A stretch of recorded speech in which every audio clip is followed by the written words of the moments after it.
Hello friends, இன்றைக்கி TNPSC தமிழில் previous இயரில் கேட்ட ஒரு கொஸ்டினை பற்றி பார்க்க போகிறோம். பொறுத்துக வடிவில் கொடுத்துருக்காங்க. நூல்களையும் நூல்களுக்கு வழங்கும் சிறப்பு பெயர்களையும் மேட்ச் பண்ண சொல்லி கேட்டிருக்காங்க.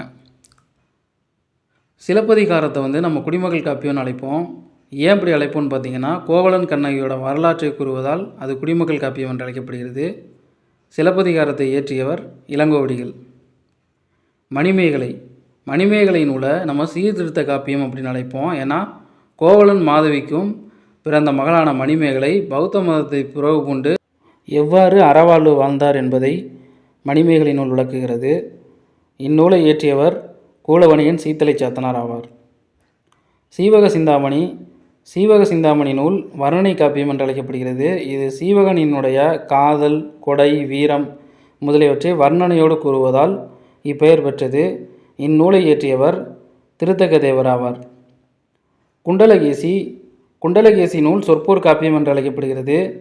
இந்நூலை இயற்றியவர் நாதகுத்தனார் ஆவார். தேங்க்யூ ஃபார் வாட்சிங் ஃப்ரெண்ட்ஸ். உங்கள் ஃப்ரெண்ட்ஸுக்கு ஷேர் பண்ணுங்கள், கமெண்ட் பண்ணுங்கள், லைக் பண்ணுங்கள். தேங்க்யூ.